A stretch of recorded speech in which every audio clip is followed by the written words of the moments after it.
All right, all right, all right.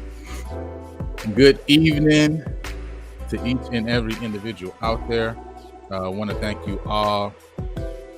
Whether you're watching live or watching a replay, we definitely appreciate you for coming on and checking us out this evening. My name is Lionel Mosby Jr. I am a licensed realtor here in the state of Texas with the Mini Mansions team powered by Fathom Realty. And if you aren't following me yet on Instagram, make sure you go over to Instagram and follow me there, mansions_by_Lionel, because that's what we do. We set you up for your mansion. So if you're looking to get in on your mansion, then make sure that you're checking us out over there as well, right? Because that's what our desire is, right?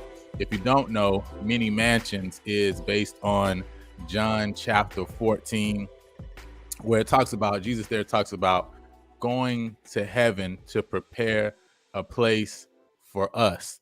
And so just in the same way that Jesus goes forth to prepare a place for us, I believe that just as God has a special place, a special mansion for you in heaven, he just as surely has a special place for you to work and to reside while you're here on this earth.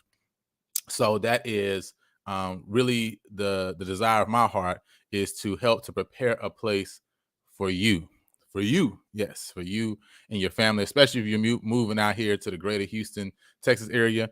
Maybe some of you guys that are joining us this evening or watching the replay are from the Houston area. Maybe you guys are saying, man, I'm interested in moving into the Houston area or the greater Houston area. Either way it go, that's what we're here for, people to help and assist with that process. And today is April 2nd, right? April 2nd, very eventful day for me, myself, my wife and son. So had a very eventful day today. Going out and setting some stuff up for a program that's going to be going on next weekend. So that was a blessing. But now we're here to be able to share and talk a little bit about what kind of things, what's the steps that you need to take if you're going to look to buy a home. Today being April 2nd means it's a perfect time if you're saying, hey, this summer is the ideal time for us. Like the summer, I'm ready to make a move, right? My lease is coming to an end at the end of June, the end of July, right? Maybe it's August, and you're saying, you know what? This the time we want to be in this new area. We want to put our kids in a specific school district, right? We want to just finally settle down, right, and get control of our home budget, right? Because rent has continued to increase on us. Then look, this is the place you need to be, so that you can be here to have this conversation with me this evening as we talk about some steps, right? 10 steps specifically, right, to buying your first home, right? And so this is for all first-time home buyers. And again, as we're going to talk about, when we talk about first-time home buyers, maybe this is not your first time buying a home, but you say, you know what, I haven't been in a home in a while. I've been renting, right? Maybe I've been staying with individuals, right? We've been rooming, whatever we've been doing. We say, I'm ready to make that step again. We welcome you along too as well, right? So for my first time home buyers, or for those who are saying like this is my second time, it's okay, right? It's okay. We're walking you along the process too. So that's what we're going to be talking about today, right? Again, if you're watching this live, let me know, #live. If you're watching a replay, #replay in the comments for those who are watching the replay, just to let us know. And even if you have questions and you coming and watching the replay, still put your questions in the comments, because what I'm going to be looking to do over the next couple of weeks, and as we're leading into the summer, is seeking to answer some of those specific questions. We're going to answer them here this evening, but what I want to do is actually do some longer form videos to answer some of those questions as well, so that we can actually get a little bit more detailed about those things. So if you do have questions, then make sure you leave those in the comments as well, even if you're watching the replay, because your questions that you ask are some things that also other people are thinking about and considering as well, right? So we're going to definitely jump right into it. But before we do that, I definitely want to invite each and every person, if you are not following me on our new channel on YouTube, the LIHTX, right? Living in Houston, Texas. Make sure you go ahead and head over to YouTube. We're actually live streaming right now on YouTube as well. So if you're watching us on Facebook, then make sure you go over to the YouTube channel and follow us on our YouTube page. It's going to be a channel where we talk about all things Houston, Texas, right? Not just all things real estate in Houston, Texas, but events, food, history, things to do, etc., right? So for those who are new to Houston, for those who are looking at moving to Houston, for those who are in Houston and saying, man, I haven't even experienced all that Houston has to offer, right? This is something specific for you. This is a channel that would be a blessing for you, and I believe truly would be a benefit for you, right? And so definitely join us over in our Living in Houston, Texas channel. Make sure you're following us there. All right. So without further ado, we're going to get into it, right? So we're going to be looking at our buying your own home made easy. Buying your own home made easy. And again, if you see anything that pops up as we're going through this presentation, leave it in the comments. Again, there's some other individuals and people who may have the same questions that you have, so definitely leave them there. And we're going to seek to answer them tonight. But again, some of those questions, what we're going to do is take those questions and then seek to answer them in a more detailed session in the future, right? So let's get into it, right? Buying your own home made easy, right? So first and foremost, we always talk about the why, and everything we do, we want to understand the purpose, right? I told you a little bit about our team, the Mini Mansions team, powered by Fathom Realty, and our purpose. That's based on John chapter 14. But I want you to see here in Acts chapter 17, verse 26 and 27, it says, God has made of one blood all nations of men for to dwell on all the face of the earth, and had determined the times before appointed and the bounds of their habitation, that they should seek the Lord, if happily they may feel after him and find him, though he be not far from every one of us. So the purpose of real estate, right? The purpose of choosing a place to dwell, of finding a place to reside, is for this purpose. It says in Acts chapter 17, that if happily, right, we may seek after God and we could find him.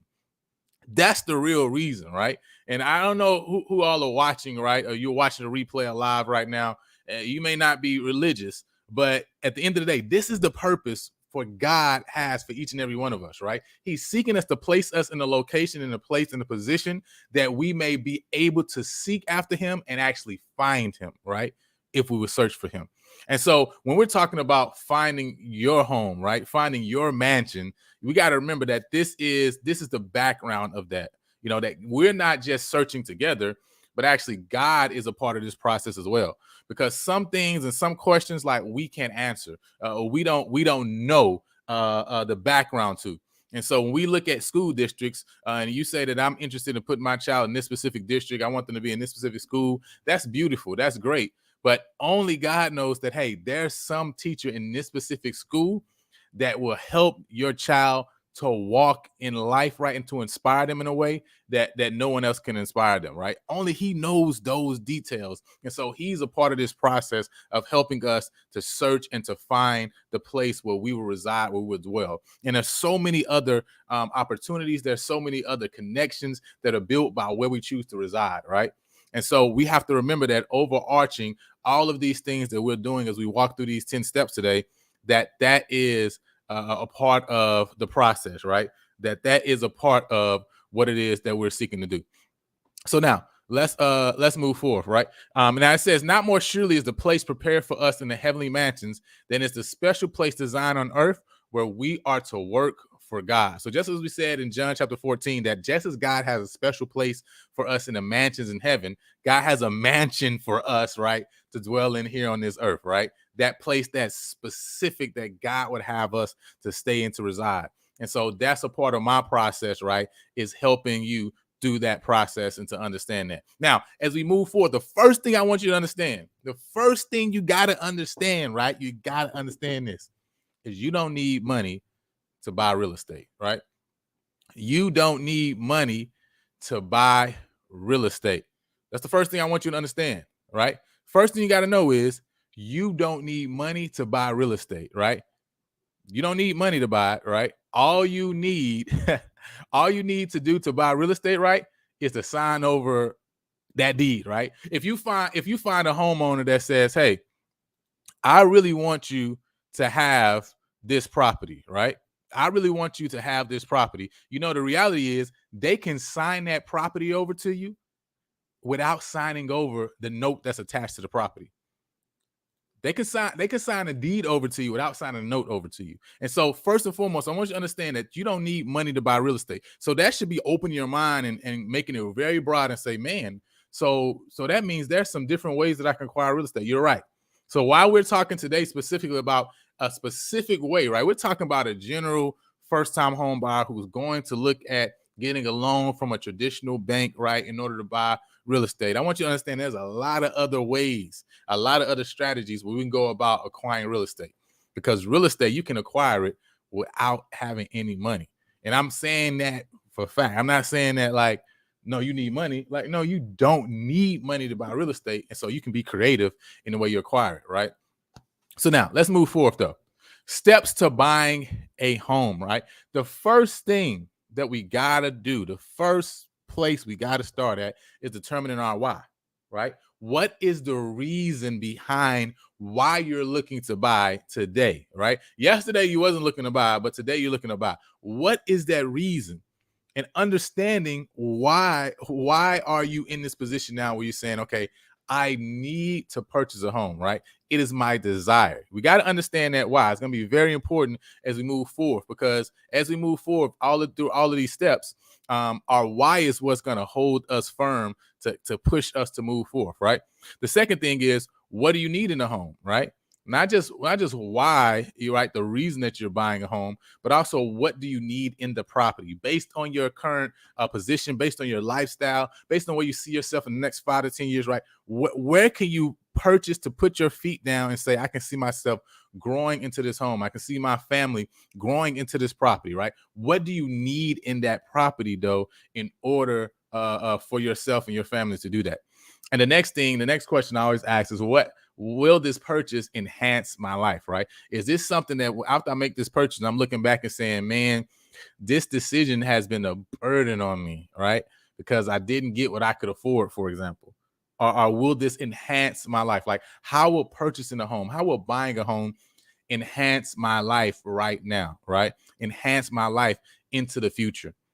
These are some of the questions you want to ask yourself as you're thinking about, okay, what is my why, right? Determining your why as you're moving in this process of purchasing your own home, right? The next thing, and again, is super important, right? A lot of times I have individuals that will come and have those conversations with me, but they have not done this thought process. They have not thought about what their why is. They have not talked about their financial readiness, right?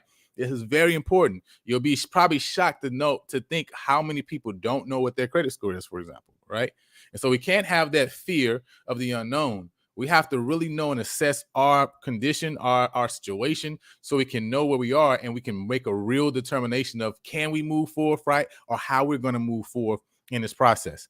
So the next thing is your financial readiness, right? Step 2, create a budget. If you don't have a budget, I mean, you got to have a budget in place, right? If you're talking about purchasing a home, so you can understand truly not just what you qualify for, but what you can afford, which is a separate thing. And then if you do have a budget, you want to go back and redefine that budget, really understand it and really know, okay, where do I need to be on a monthly basis as far as what can as far as the home that I need, right? Because sometimes the home that we need doesn't match the finances that we have. And so then we have to step back and say, okay, we need to put a plan in place to get us to that place financially we need to be, so that then we can actually have the home that we need, right? And so that's why we're going through this process early on, is actually determining these things, right? The next thing is, right, check your credit score. You got to know where you are credit wise, because at the end of the day, if you're using a traditional loan from a bank, they're going to want to know where your credit score is. And that credit score needs to be at different places depending on what type of lender you're using, depending on which lender you're working with, or the loan type that you're using. But you definitely want to know where your credit score is and know why your credit score is that, right? If your credit score is a little bit lower than you desire it to be, what is affecting it, right? What is hampering it, so that you can address it and actually, right, get that credit score to be boosted up. Another thing is, how long have you been saving? How long have I been saving for a home? Not just how much do I have saved, but how long have you been saving? Because that also helps to make a determination of, have you been thinking about this process, right? Is this something that's out the blue? Are you making this decision well thought out? Or is this something that you're just trying to rush into? You right? You want to actually look and assess your situation and know, okay, I'm ready to make this move. And I've been planning, I've been saving for this.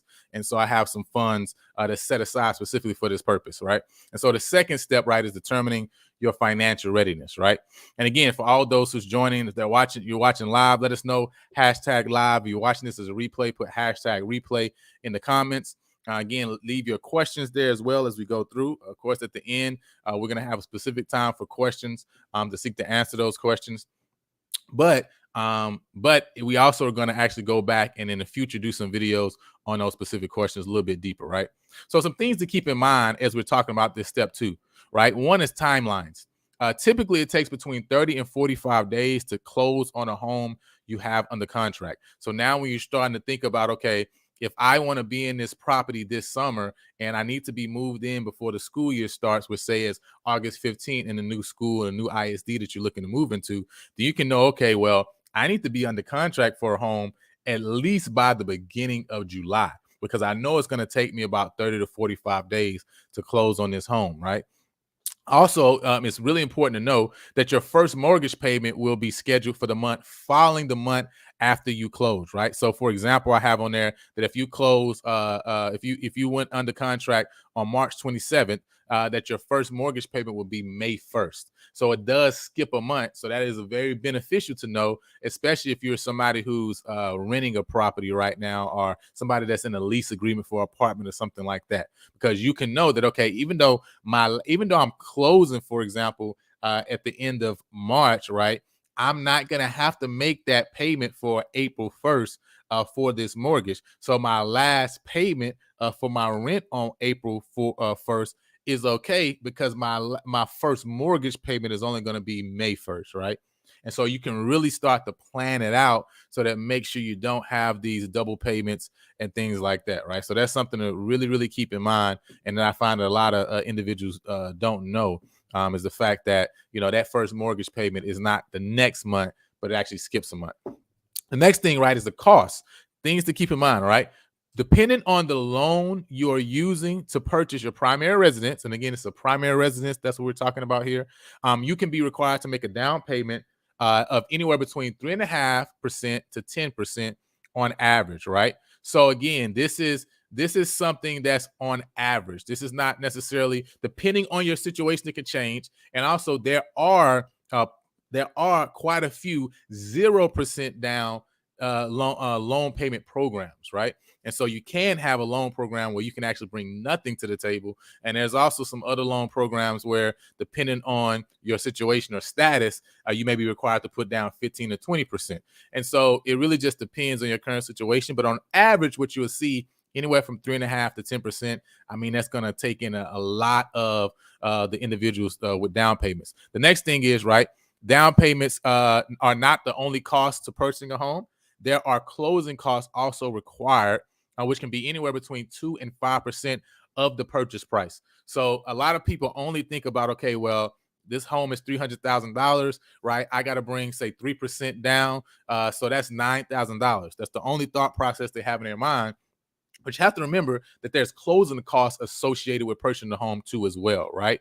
So all of those miscellaneous costs that deal with the title company, the recording fees, et cetera, right? Those are some things that you also have to remember too as well. And so for this example, I put here $300,000 house, 2% would be $6,000, 5% is $15,000. And so, of course, depending on taxes and all of your prepaids, it can make that difference. But so you're looking from really anywhere between 15,000 to say 24,000 as the total cost that you got to bring to closing. Now, the benefit is when you're working with your lender, they're going to give you what's called a LE, a loan estimate, at the beginning of the process that can kind of give you a picture of, okay, this is how much it's probably going to cost you to close on this house in a specific area, right? And again, area, location makes a big difference, especially in Texas, because we got big taxes, right? Big state with big taxes, right? And so you're definitely going to get that though at the beginning of that loan process. And so that'll give you a really good example and estimate of what your cost is going to be at the end. All right, so let's keep moving. And again, I do everybody that's putting questions in, I do see your questions. So we're going to get to those at the end as we're going through the process. So again, keep dropping them in the comments. So step 3 is you see me there.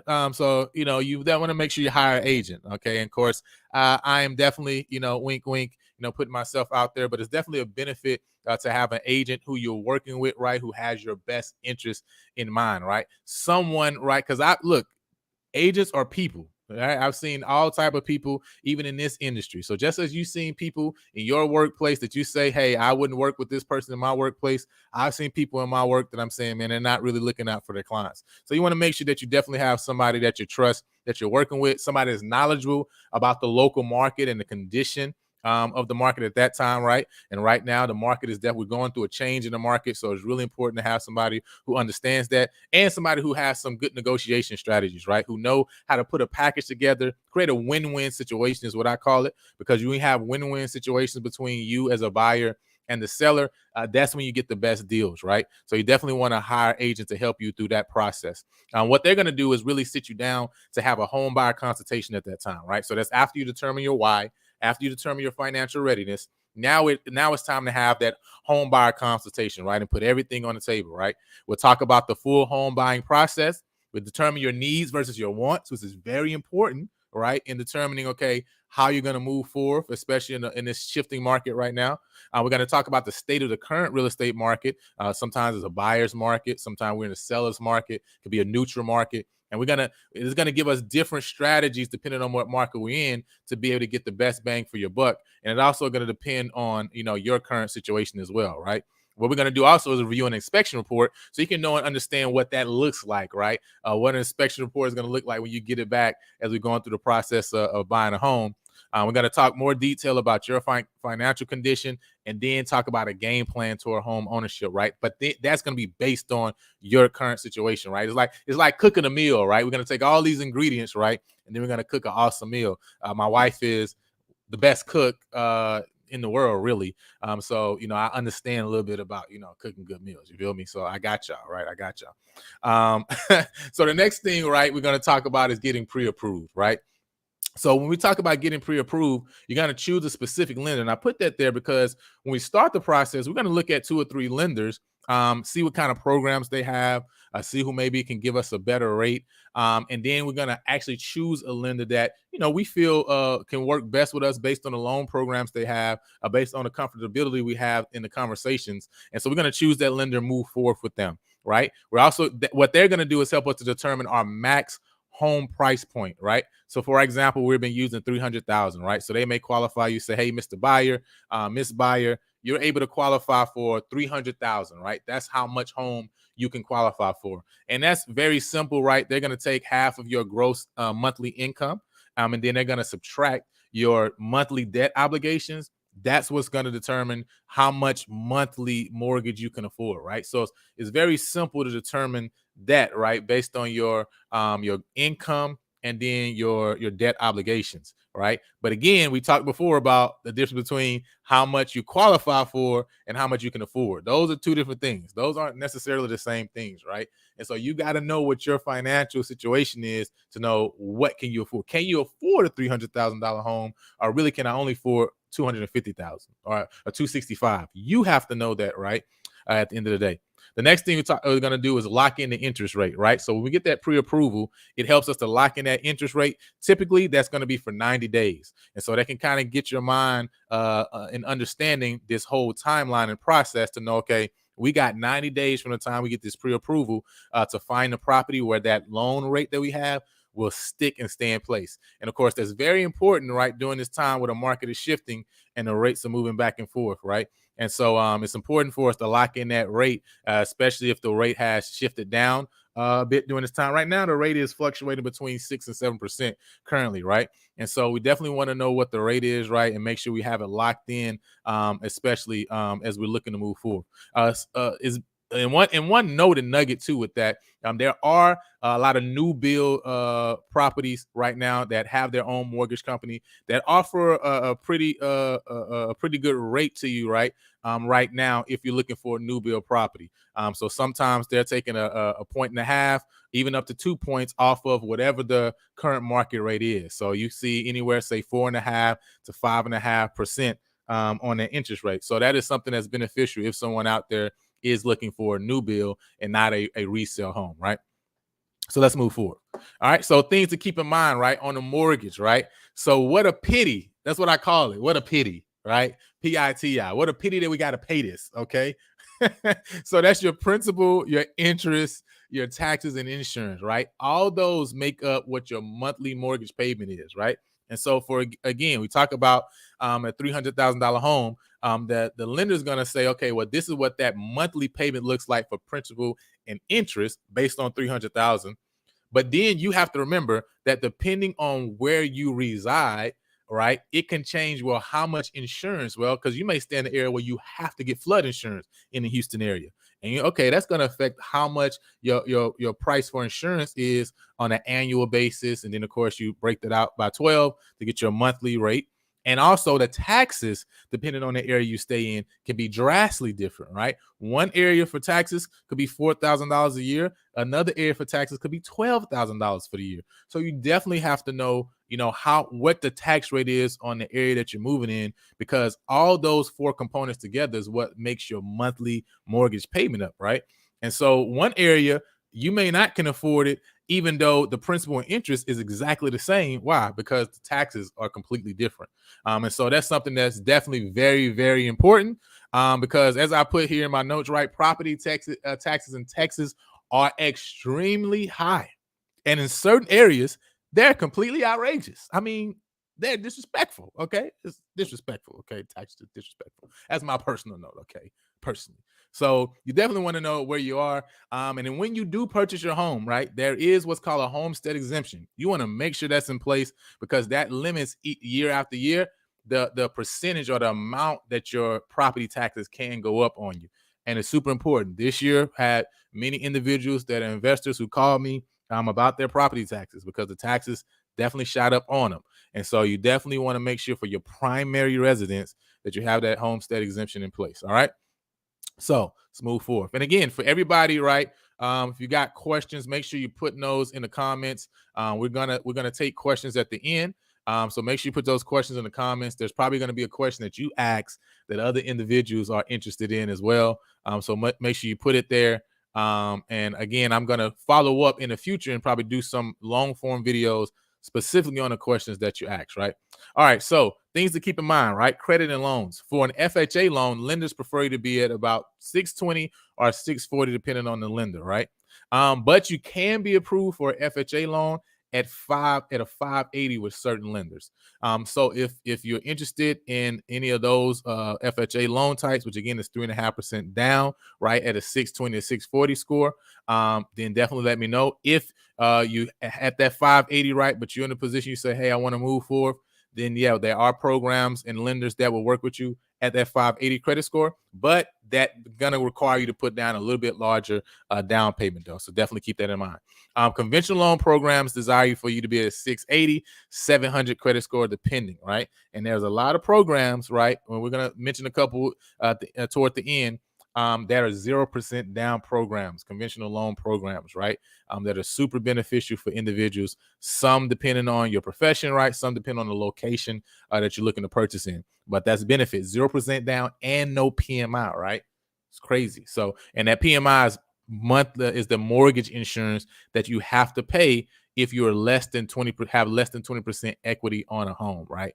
So I know I haven't mentioned that yet, but that's you're paying for the mortgage company. You're paying insurance for them against you defaulting on the property, right? So that's what it is, right? It's crazy. I know it's crazy. You feel me? You know what I'm saying?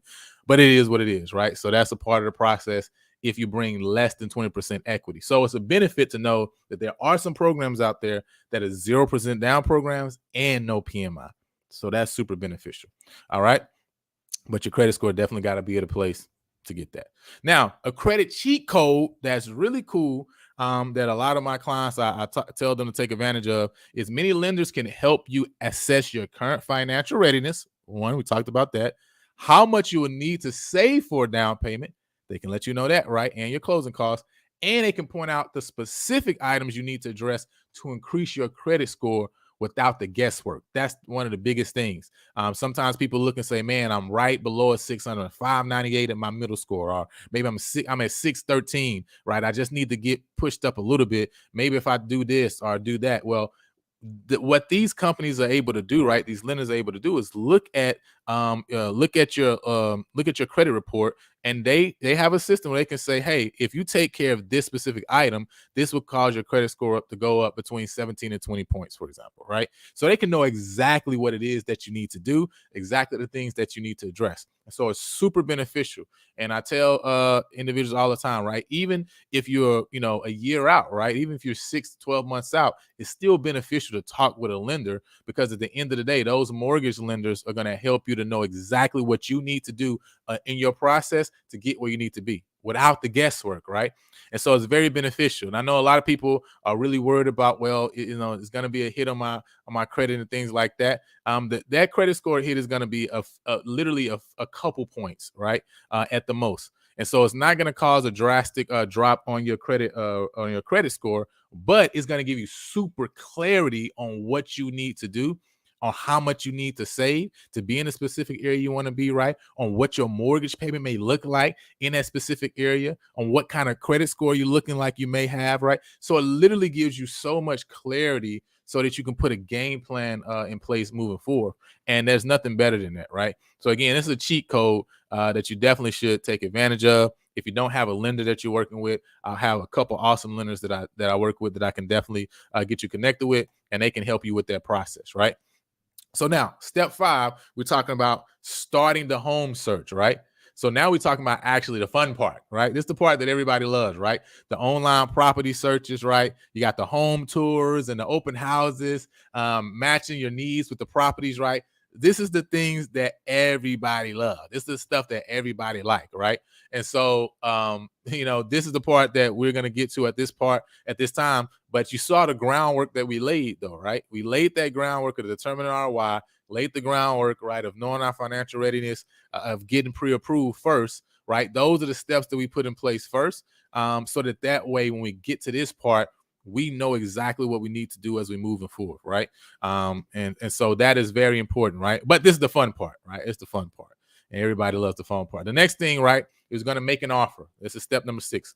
Going to determine an offer price based on market conditions.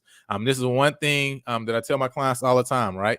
Especially as the market is shifting now, there's more opportunities out here for buyers, right? And you got to remember, right now, there's not a lot of buyers in the market, right? Because things have shifted. This gives you a lot of opportunity, right, to find a great deal. Because when buyers flood back in the market, as they will, you're going to now be competing with other buyers as well, just like it was a year and a half, 2 years ago. And so this is a great time that if you are financially ready, to look for a property, because it gives you a lot of ability to get a lot of great deals. And that's for resale homes and for new builds. I've seen all type of crazy incentives from new builds that they're offering right now. So no matter what you're looking for, a new build or looking for a resale home, it's a great opportunity to use this time to negotiate some great some great negotiation, right, to get property that you desire. The next thing, right, is we're going to draft a written contract with win-win terms, and I talked about that earlier. The best right deals are when we write win-win terms. Things that the seller says, okay, this is what I desire, what I need, right? And that's not always price, right? And things that be beneficial for the buyer, right? And we can definitely put that together. Then we may need to negotiate back and forth, but we're going to sign and execute a contract, and then we're going to look to move forward, right? So when we talk about putting forth a contract, I want you to remember, in real estate, everything is negotiable, right? Everything's negotiable. Like everything, everything, right? Like you can come in and say, look, the walls is pink, but I want them to be blue. Paint all the walls blue, right? The carpet is new, it's cool, but I want you to take the new carpet out. I want you to put old carpet in. I don't know how you do that, right? But everything's negotiable, right, in real estate. Now, doesn't mean that you want to negotiate everything, right? Because in the day, again, like I say, right, we want to create win-win terms, win-win situations. And so even though you can negotiate everything, right, you definitely want to be selective, right, and be wise, right, and know how to pick your poison to get what you need, right, and also get the deal and the property that you want. But for you to know, everything's negotiable. There's nothing that's not negotiable, right? So now moving forward, we talk about 2023 and different offer strategies. These are some of the things, right, that as we're moving in this market that we're going to look at doing and look at taking advantage of. One is seller concessions. Because buyers have started to remove themselves from the market, well, now is a great time as these properties are starting to sit a little longer where we can get some seller concessions, right? We can say, hey, seller, well, we need a little bit of money, back at closing. So remember, we talked about that 2 to 5% closing cost, right? Well, there are some programs, for example, like FHA, where they give us the ability to use a certain percentage from the seller toward our closing costs. So maybe if that closing cost is around 3%, we can go get that 3% from the seller. And now all you got to bring is that down payment, right? Man, that cut your closing costs in half. And then if you're using certain programs, maybe you can qualify for a 0% down payment program. Well, now guess what? You're not bringing anything to closing. Okay, right? And that's awesome. So there's some different strategies we can use, and that's one, right, as this market is shifting. The other thing is talking about a rate buy down. So maybe because of where you are financially, maybe and just because, right, the rate of course is around that 6 to 7% now, and we say, man, that rate right now, because of what the rate is making my monthly payment a little bit squeezing me on a monthly payment from where I want to be. But if I can get that monthly payment down maybe $100 or $150, man, it'll be perfect. Well, guess what? We can also go to the seller and say, hey, love this property. Like, it looks great, but I think you also agree with me and think that it doesn't look great just sitting on the market. It'll look better in somebody else's hands as you pass them the keys. And I think it's a property we like as well. But what I would like for you to do is give us some money back at closing so that we can buy down our rate from our lender. And so instead of us having a 6.5% rate, we want to buy that rate down to say 5.75 or 5.85 or whatever, right? The lender will let us know what those numbers are, where we need to be to buy that rate down. But we need a little bit of money back in order to buy that rate down, so that now on our monthly payment, because our rate has lowered, we're actually in a range where we're very happy and satisfied, right? So this is something else that we can do, another strategy, right, that is out there and available for us to use right now as we're looking at properties. The other thing is going to be assumable mortgage, right? So a lot of people have bought properties over the last couple of years when the rate dropped extremely low because the Fed was basically offering money for nothing, right? For 0%, you know what I'm saying? And half a point. So there are a lot of people who got mortgages right now in properties where, man, the mortgage is only 2% or 3%. So you know what we can do? Maybe they have to move. Maybe they got transferred and they got to move out of the state, right? So they don't have a lot of equity in their home. But what we can do is assume their mortgage with that rate that they have in place already, right? And all we have to do is just pay the difference, depending on what it is, right? So if it's a larger difference, then obviously we would have to take out a second loan, a small second loan for the rest of that amount, right? With the regular rate, whatever the current rate is now. But again, that first mortgage would stay with that 2 or 3%, whatever that rate is. So our monthly payment will be way lower than going out and getting that same amount, and the full rate is based on that 6 to 7%. If it is smaller, all we have to do is pay the difference, right? And then guess what? We assume that mortgage. So this is another option, right? An opportunity that's out there, especially depending on a property. If it's a newer property or a property where an individual has just bought recently, but now because of their situation as a seller, they have to move out the property, right? So these are a couple of different strategies that we can use as we're looking, as we're searching, right?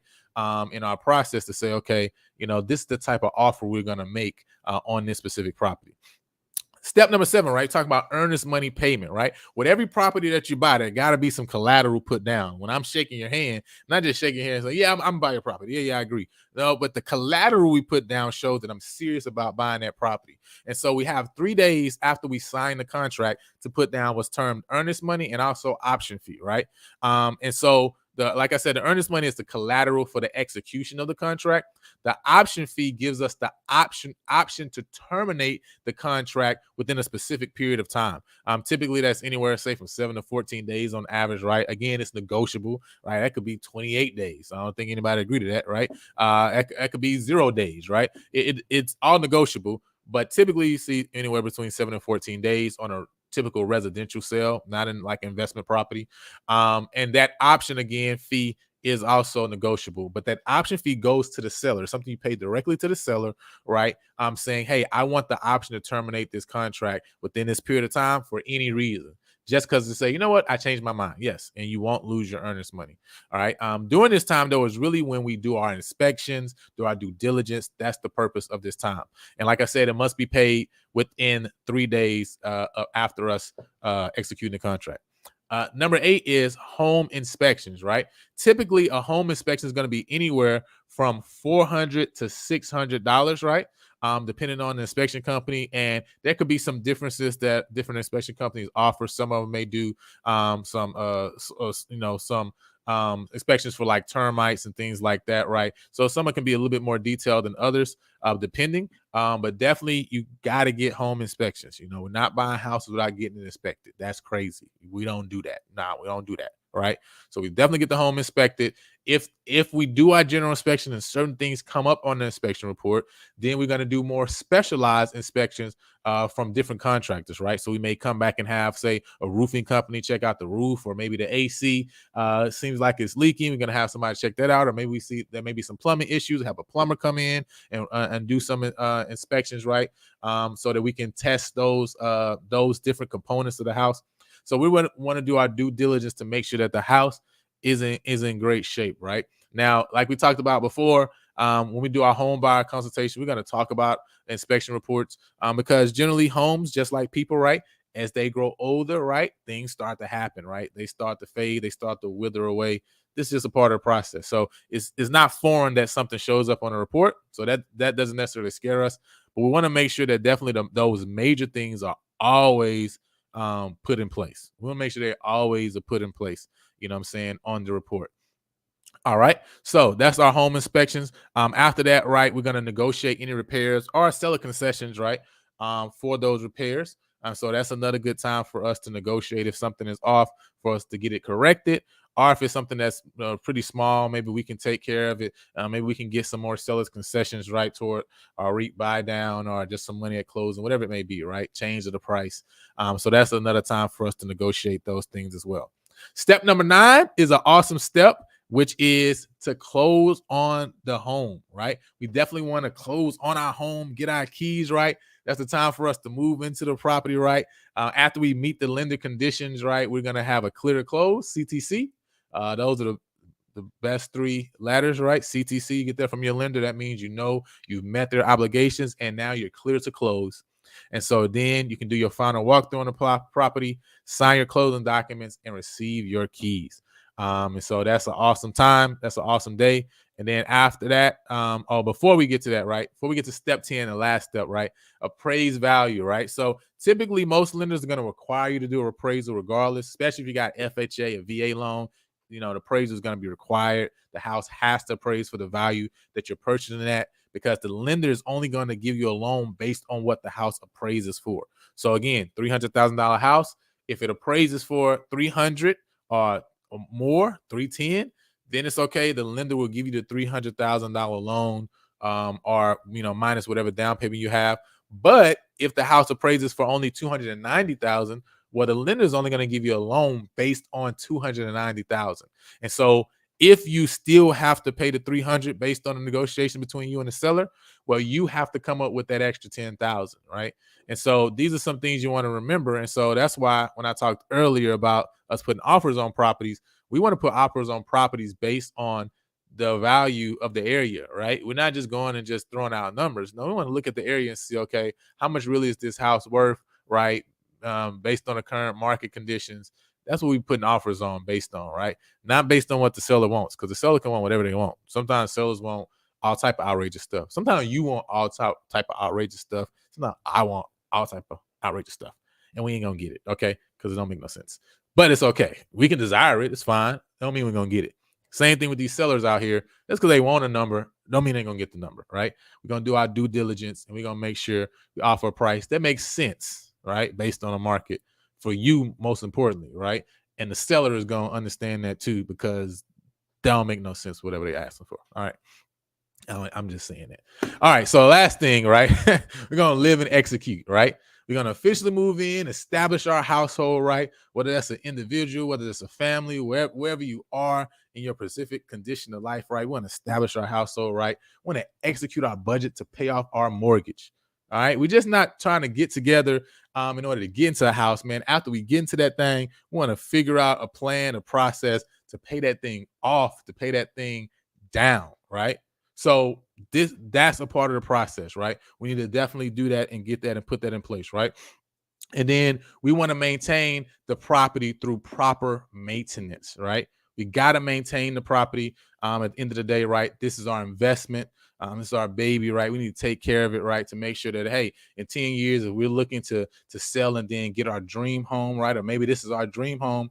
We want to be able to pass it on to our heirs. Like, we got to take care and maintain the property, right? We don't want to be losing properties out here for not maintaining, not taking care of taxes, right? Pissing off the HOAs and stuff like that. Nah, we can't do that, y'all. Like, we got to take care of our stuff.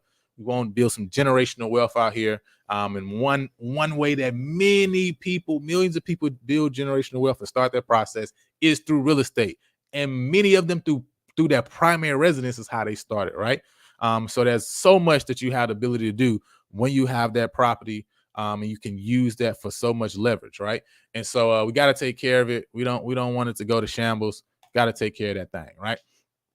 Should I buy a home in 2023? And so we're coming down to a close now. Again, just want to remind everybody, right? If you got questions, make sure you put them in the comments section, right? We're going to get to them at the end of in the next couple minutes at the end of this video. Also, we're going to be looking to do some more specific, right? Some more specific long form videos on the questions that you have, that you put in the comments. So definitely put them there, because the questions that you have, I know a lot of other people have these same questions as well. So make sure you leave your questions in the comments, right? For us to be able to take care of. So now when we talk about, should you buy a home in 2023, right? Should I buy a home in 2023? These are some things that I want you to consider if you're talking about buying a home in 2023. So the first thing we want to talk about is, what is your alternative, right? So if you're looking to buy a home in 2023 and you say, well, I want to buy a home, but now based on your current situation, what would be your alternative if you don't buy a home this year, right? Can you use those funds in another way, right? To get you to the quality of life that you're also desiring, right? To maybe invest in a specific way that it puts you in a better position to actually buy a home even more comfortably, right? Next year, for example. Or maybe you look and say, well, man, I'm renting, my rent is going up $300, and I can actually afford a mortgage right now.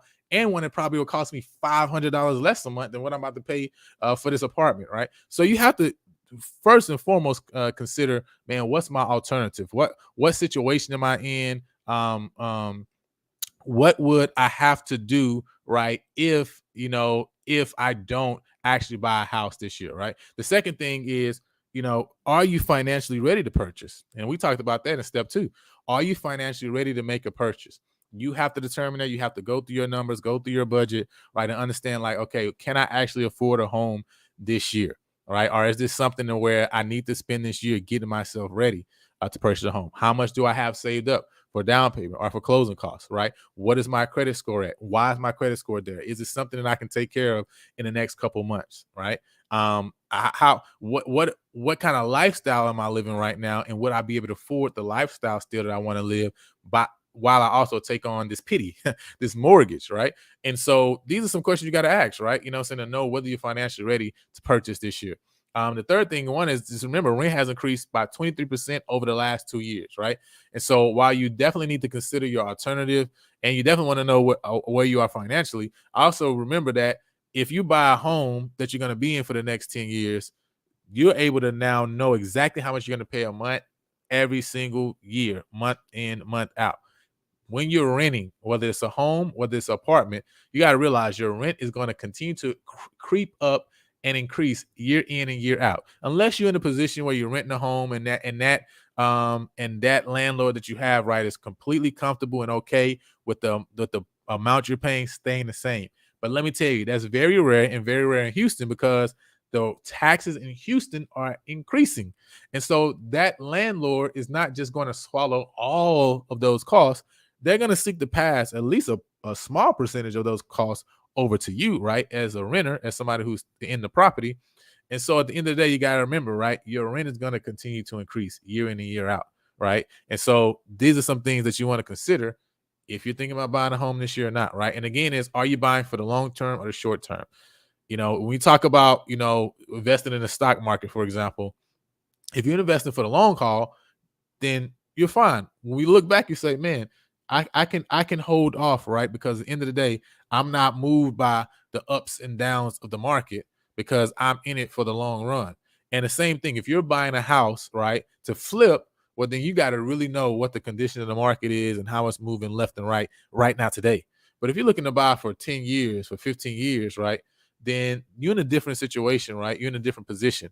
And when you look at real estate over the long haul, real estate, again, goes up in value, right? It appreciates. And you got to remember, over the 10 years, not only is the house appreciating in value year over year, but you're also increasing your equity because you're making payments a month over month, right? That's also increasing your equity, right, every single month. And so there's so many different benefits, right, tax wise as well, right, from owning the property. And so you definitely want to know, right, if you're in it for the long term or the short term. And if you're in it for the long term, then that's when you really need to go and sit down and say, okay, let me really look at my situation, consider my why, consider my financial situation to know, right, am I ready? Because I do want to make this move for the long haul, and this is not a short-term move. If you're somebody who your job moves you pretty often, right, and you know where you could be here this year, and they can move you to Oklahoma next year, then you might want to step back and think, right, and consider not making this move right now. But if you're somebody who loves your job, you're in a great position, you're making good money, you're saying, man, I love it here, and I want to put roots down. Well, you just step back and say, okay, let me look at my finances and see then whether this year is the year, right? Or whether this year is the year that I prepare for the year, which is maybe 2024 or 2025, right? So those are some things that you definitely should consider, right? Before we close, right, I'm gonna just mention some first-time home buyer programs. We're not gonna go through them all, right? We'll have a different live in the future where we go into some more details, right? There's a Houston Community Land Trust, man. This program offers up to $100,000 to $150,000, right, for people to purchase homes. I've helped a couple clients with this program. Got the Houston Home Buyer Program up to $30,000 in assistance for first-time home buyers. Harvey Home Buyers is for people who had a home in Harvey, or even if you're a first time home buyer or had a home in Harvey, right? You can apply for this program. This is also up to $30,000 toward closing cost assistance and down payment assistance for that program as well. We also have the Regions Affordable 197. So 100, of course, is 100% financing. 97 is 97% financing. So that can be only 3% down payment or 0% down payment. This also is with no PMI, right? So none of that mortgage insurance that we talked about. If you're living in certain areas around the greater Houston area, then you can that property qualifies you for the 100% financing, as long as you meet certain credit and income qualifications, right? And so that's a very powerful program. The Navy Federal Home Buyer Choice Program is also another 0% program, no PMI, for the benefit of those, as well as Bank of America's Community Affordable Program, right, which is one based on specific areas that you're living in. I think a lot of people probably saw the news about that program when it first came out, right, last year. You got the Chase Dreammaker Grant, up to $5,000 in closing cost assistance, right, from that Chase program. The Chenoa Fund is another big program, right, that is also a nationwide program that you can use for help for down payment assistance and closing costs. And also the Good Neighbor Next Door, which is specific for like firefighters, policemen, nurses, teachers, etc., right? That one is specific for HUD homes, but that is a great program as well if you're looking for help with down payment assistance and closing costs as well, right? And so these are just a few, right, of a lot of programs, but these are some that have been very beneficial. A couple of these programs I've helped individuals with specifically, right, clients to connect with. And so there are programs out there based on your situation, your status. So definitely get in touch with me, right? We can talk about your situation, right? Connect you with the right lender to make sure that they let you know about those programs. Now, there's also VA and USDA loans too, right? Of course, both are 0% down. So if you're a veteran, definitely take advantage of that. If you're looking to stay in a rural area around the greater Houston area, a lot of places qualify for USDA financing, which is also 0% down. So again, those are other programs. Now, I would say this: first-time homebuyer programs are not just for first-time homebuyers, even though people say that all the time. If you haven't owned a home within the last 2 or 3 years, you also can qualify for first-time homebuyer programs. So don't take it even as just as you have to literally be a first-time homebuyer, right? No, people just say that, right? But a lot of these programs, anybody can use these programs, right? Even with the FHA loan. So don't trip, we got you.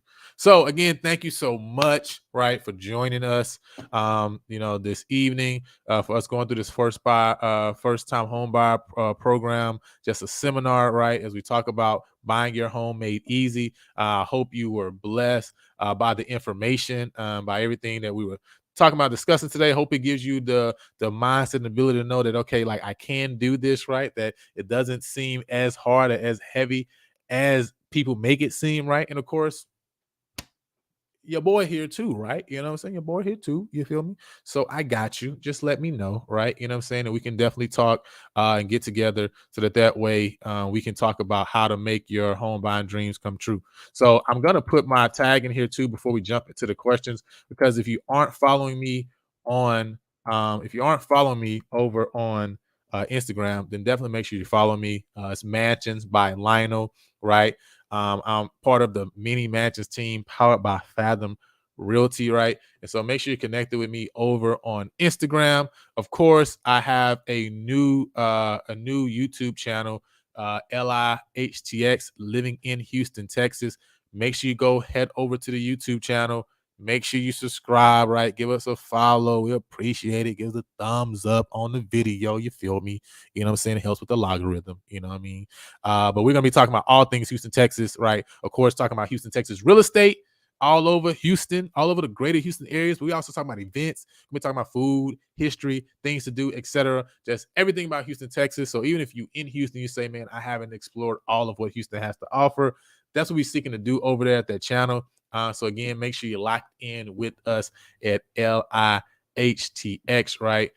Because yeah, I think you guys are really gonna love some of the stuff that we're doing over there, right? So let me see what we got in the comments. Because again, we're going to take some of these things, right, and turn those into some of our specific longer form videos, right? Look like most people didn't have any questions, so appreciate Muja for that. All right, we have Miss Tanya said, I was told that you can get an FHA loan in bankruptcy. Is that true? So that's a great question, and I definitely follow up with my loan partner regarding that. What my understanding is that for FHA loan, it needs to be 2 years uh, following you filing for that bankruptcy. That's what my understanding is on that bankruptcy, getting a loan within bankruptcy. But you know what? I'm gonna follow up on that, and I'll make sure that that's one of the videos that we lock in and do in the future. Okay, so I definitely touch base on that, and I definitely let you know when I specifically find that specific answer. But from my understanding, it has to be 2 years after you file for bankruptcy. Um, Oh, also, he said, what website is best to check what your monthly mortgage will be? That's a great question. There I actually have a amortization calendar on an Excel sheet that is really good. If you put in your interest rate and put in the price of the home, it can actually show you and tell you like, okay, how much your monthly mortgage payment will be. And that's again your principal and interest. So you can definitely use that Excel sheet. If you just, if you're on Facebook, you can just hit me up. Just send me a message and I can, with your email address, and I can shoot you over that Excel sheet so you can play around with it. Now, again, for all of those or anybody who's maybe watching and also wants that, just shoot me again a message. If you're watching on YouTube, just put in the comments. I can send it over to you. But remember, right, you also got to remember the insurance and your taxes in the area that you're moving into will affect that mortgage rate as well, right? A lot of the calculators that you see online, they will allow you to put in those taxes, right? Like Navy Federal has one on their website that I use here and there, and it allow you to put that in, right? But most of the time, that's not baked in already because that's going to depend on the property, right? So once we have the property, then we can go look up the tax rate, and then we can add in the tax amount based on every month to determine, okay, like this is how much around about your monthly mortgage payment is going to be, right? So for example, let's just say, your principal and interest together is going to be $2,000, right? On this home, we go and look in this area and we say, okay, well, the taxes for this particular property $3,600, right? So we know that that's going to be $300 a month, right, for your taxes. So we know that now we're going to increase that monthly mortgage payment by $300. Plus, we say, well, another $100 a month for your insurance, right, on the property. So now your total monthly mortgage payment is $2,400, right? So that's what we're going to be doing, right? But again, that Excel sheet is really good because it'll break it down into amortization schedules to show you like how much you're going to be paying every month and also how much interest versus principal you're going to be paying every month, which is super important to determine what your total cost for the home would be. And we'll definitely do a video in the future on the amortization schedule because it's super important to help you save money once you get into the house, right? So we'll talk about that in the future.